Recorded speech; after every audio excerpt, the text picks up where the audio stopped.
at the New Jersey Department of Environmental Protection. As of 4 p.m. this afternoon, we are at 40% containment, 12,500 acres consumed. Throughout the day, the Forest Fire Service has been addressing lots of resident calls for hot spots and smoke flare-ups. They've been mopping up and working around the perimeter. As you've seen, we continue to work using our air fleet with bucket drops using the helicopter.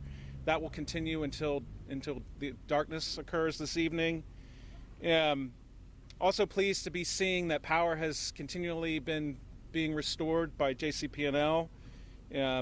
Don't have the exact numbers on that, but the numbers keep coming up in terms of the number of residents that have their power coming back on.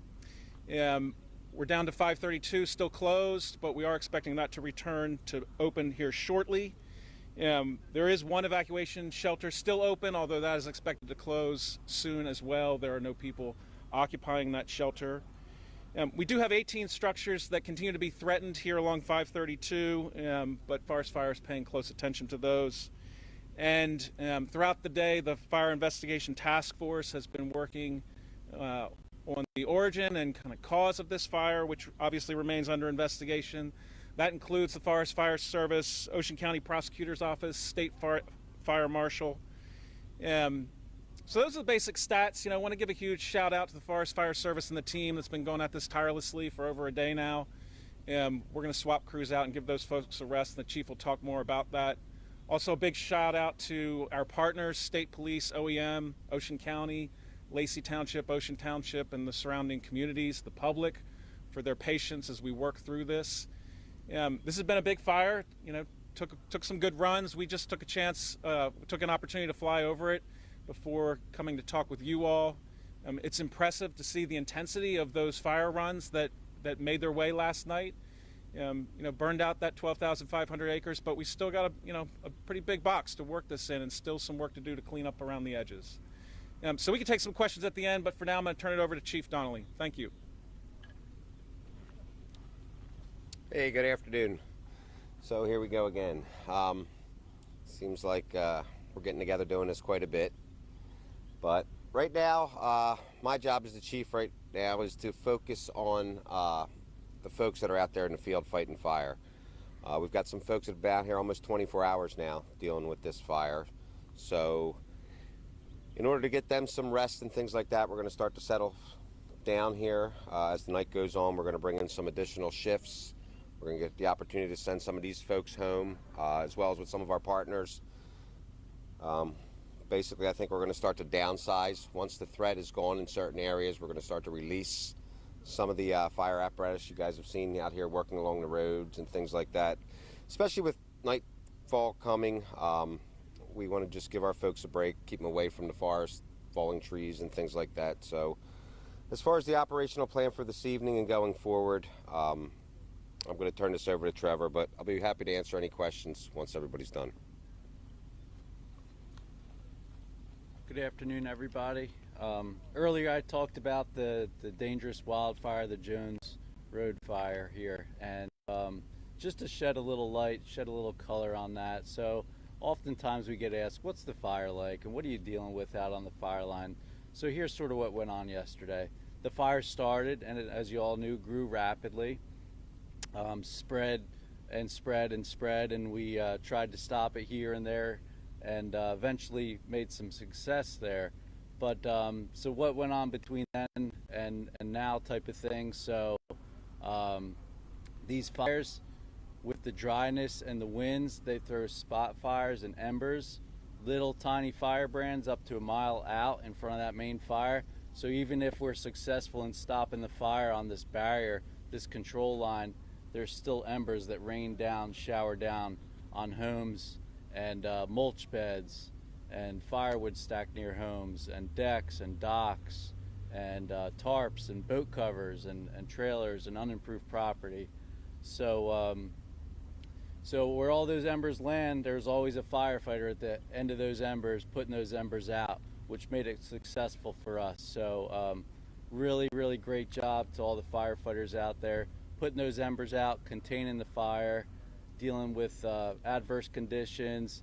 When night came upon us, dealing with smoke, darkness, limited visibility, traffic, people, evacuating. Meanwhile, we're coming in. So we always like to urge, if you're to evacuate, heed our warnings, evacuate when we ask you to, because as you wait, that delays our response to get in to fight these fires. So just to shed a little light on what went on last night, and thank you very, very much. So happy to take any questions if you all have any questions. Yes. The fire that was spotted from the tower yesterday morning, the initial fire, was there anything around? Where was that? Is there anything around it? Any campgrounds? Any sites? I think it's fair to say that fire was in the Greenwood Wildlife Management Area. As I mentioned, it's under investigation. That wildlife management area is unimproved. In other words, that's a term that we use to talk about the lack of facilities that it has. It's pretty wild and untamed space. So it's not as if there was infrastructure there or a campground that you might see in a state park per se. To the point of the cause of the fire, we'll have to wait until the investigation bears that out. Sir, to piggyback off of what he just said, spotted yesterday morning, and I believe Trevor had said that at that time it was only 10 to 20 acres, if I'm not mistaken, and it's now 12,500 acres burned. Can you just speak to how that happens and speak to how rapidly these flames can spread? Trevor, you want to take that one? Yeah, sure.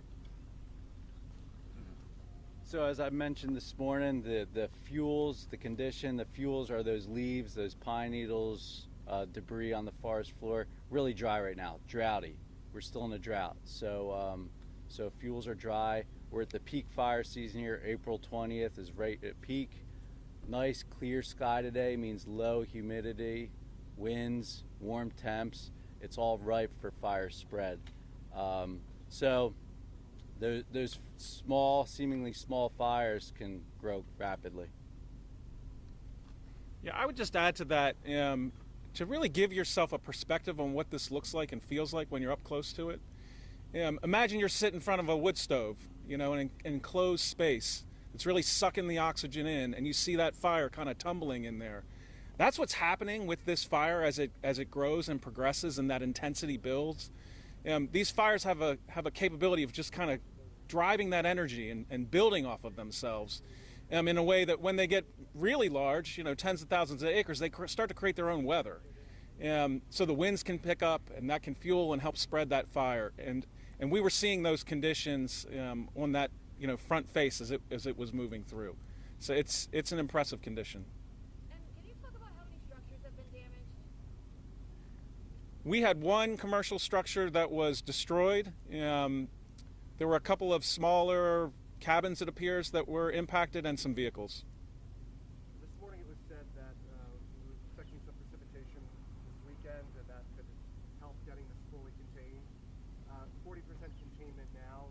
Are we still on track for this weekend, or is it just still up in the air? We got to look to the skies and wait to see what the weather bears out. I mean, it's really dependent upon, these fires will persist for a long time until we get soaking rainfalls. And Forest Fire Service will obviously stay on them and work the spots and work the edges and keep it in the box. But to fully suppress it and keep it from spreading through the ground that it's going to consume, right? We've got leaf litter that builds up over time. It burns down into those organic layers. You need a soaking rainfall for that. So that's what we need to see. The structures that are threatened along 532 right now, are those homes? And I know that it was mentioned that some operations may be downscaled. Is there still a possibility that evacuations could be issued again or for different areas? Chief, you want to take that one? Yeah, no, I don't think so. I think basically we have the fire right up to the edge of those folks' homes. There's nothing else left to burn at this point. So as far as the fire coming in and impinging on the property or any of the improved structures in the area, that's not going to happen there anymore. So those folks are good to go at this point. I know you guys said that you guys are going to start swapping people out, so some of the folks who've been out here fighting these fires can get some rest. At what point will you all feel comfortable to downsize the entire operation? Well, we'll continue to downsize as we need to.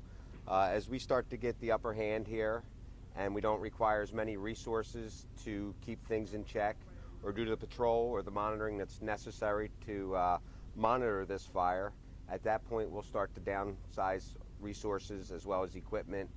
And but for now, it's we're going to go full steam ahead, at least probably for the next couple days, just based on what we're dealing with here. We still have some interior burning, and depending on the weather, and nothing blows out of our lines that we're working on. And like I said, right now they're forecasting rain, and if in fact that comes true, well then I believe come Saturday we're going to be in a lot better shape than we are today. And air quality concerns, tell me about it. Concerns in New York City. Anyone speak to that? No, I do not know anything about that. Right across the way here, we're seeing a lot of charred trees and charred fuel. Can you talk about what that is an example of? Was that a backfiring operation, or was that a situation where the fire came right up to the road here? Well, that was a backfiring. The fire was impinging. You guys have to remember, New Jersey has some of the most volatile wildland fuels in the entire country. Everybody's used to seeing California and things like that chaparral that burns up them hills and goes crazy. Well, these pine barrens out here are the exact same type of fuel model. They are just like having napalm spread across the ground. It's, on the right conditions, when humidity's low and fires become wind-driven, it's just, you can have catastrophic fires as a result of those conditions coming together. So in advance of the main body of fire coming, our objective is to starve the fire so that when the fire arrives into the area, there's nothing left to burn. So that's a practice that we use, backfiring off of a nice line or some sort of a boundary, something that'll keep the fire that our folks can work off of safely and watch for spot fires and things like that. So any natural boundaries or streams, roads, things like that is what we like to use to mainly keep our folks safe, and it's a good anchor point. So what you're seeing across the street, probably I would say for maybe a few hundred yards, would be the actual remnants of the backfire. However, had they not backfired, we'd be standing in black ground right here as well, because the fire would have certainly blown right across the road had we not gotten ahead of it and started to try to tie it up. What's the name of the area where the fire started? Or was first spotted? I think we're using... Greenwood. It's the Greenwood Wildlife Management Area. And the road we used to just gain access was Jones Road. So that was basically where the name came from. Have there been any other injuries among firefighters or civilians at all? Not that I'm aware of.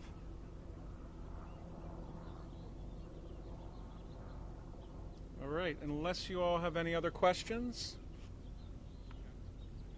Yeah, this is the last availability for today. We likely will do something tomorrow, mid-morning, mid to late morning, and information will come through Karen.